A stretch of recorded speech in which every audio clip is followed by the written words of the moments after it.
Happy Friday, July 18th here. Chris Griffith, managing partner, co-founder of Stablepoint Partners, and wanted to get some thoughts out to you this week as we try to do every week on the financial markets and the things that are changing our lives around us in the financial world. This week, I'm not going to talk about the markets. Obviously, a lot to talk about there with earnings season getting going, tariffs, and other items that I know my partner Henry talked a lot about last Friday.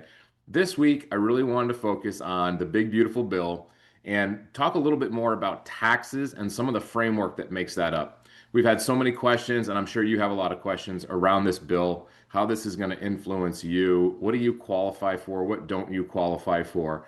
And what I want to spend a minute on today is starting to understand the calculations that are used that enable all of us to either qualify or not qualify or be penalized in our tax system based on our various levels of income.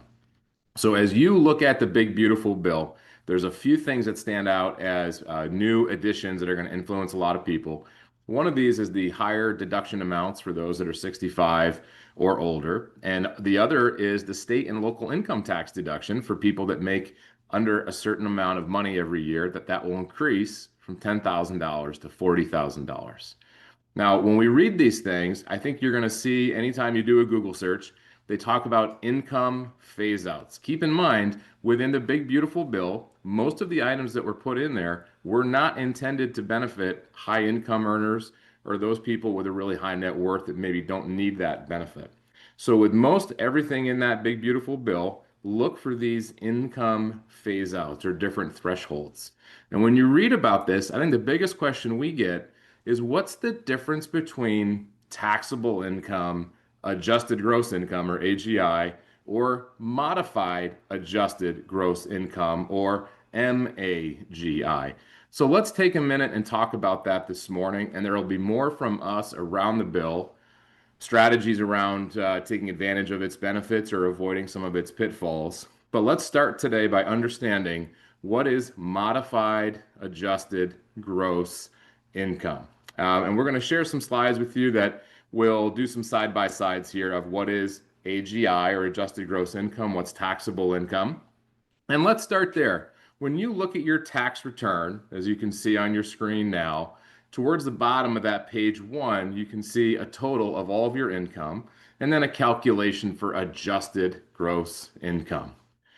Just below that, you're going to see at the very bottom a calculation for taxable income. The difference here, the main driver of the difference here is your deductions, whether they're itemized or you take the standard deduction. Your taxable income is going to reduce from your AGI by the amount of your deductions. And taxable income is used for a lot of calculations in our tax code, so we'll get back to that. So what about modified adjusted gross income, and why is this calculation important? Well, this calculation is going to drive many of the things that you know in the big, beautiful bill, like the additional standard deduction for those 65 or older, like the SALT deduction capability for those earning $500,000 a year or less as a married couple. And some of the biggest things that you'll see in modified adjusted gross income is that it's going to add back things like tax-exempt interest from municipal bonds. Other items that could be included in there, IRA contributions, if you had savings bonds that you used for college, that exempt income gets pulled back.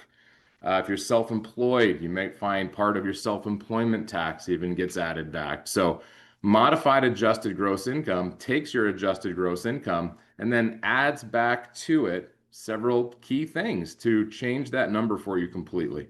And as this is a big driver of your qualification for these various benefits in these new bills, or a driver of lines in the sand where you're going to face tax penalties, it's really important to understand how modified adjusted gross income is calculated and why it's really important to have those conversations with your private wealth team, because all of this is connected. How we take a Roth conversion strategy or how we harvest capital gains or losses, whether or not we invest in municipal bonds or other assets, all of these things tie together with tax calculations, your estate planning. And this one of the biggest questions that we get is, what is this modified adjusted gross income?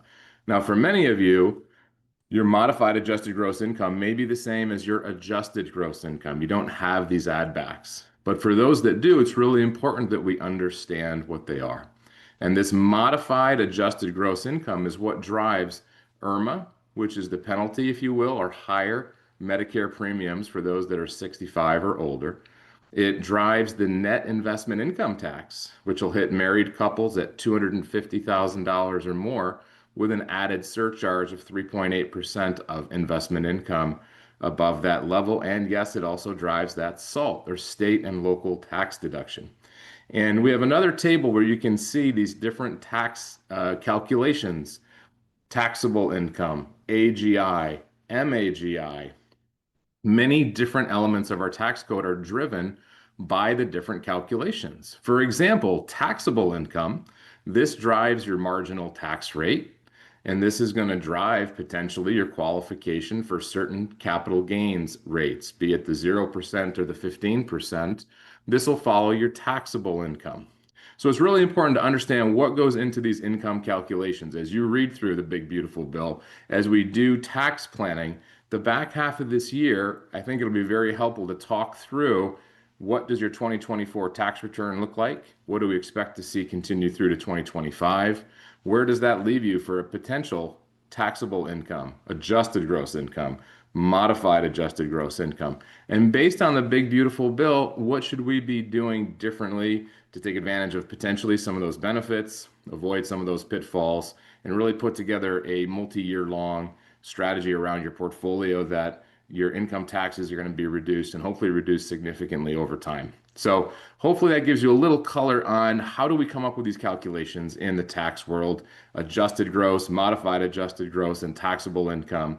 How does that come into play with a big, beautiful bill? And what are we looking at with all the other moving parts on your tax return besides just the new bill that's fresh in mind for everyone? So long and short, make sure you lean on us here at Stablepoint.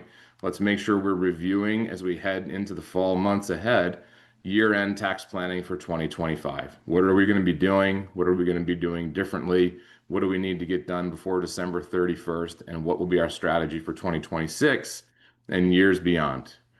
Thank you, as always, for your trust, your confidence, your advocacy in us here at Stablepoint. It means the world to us. We appreciate it and look forward to talking through all of these different ideas and planning opportunities with income tax strategy and the new bills in the months ahead. Have a wonderful weekend and enjoy the summer.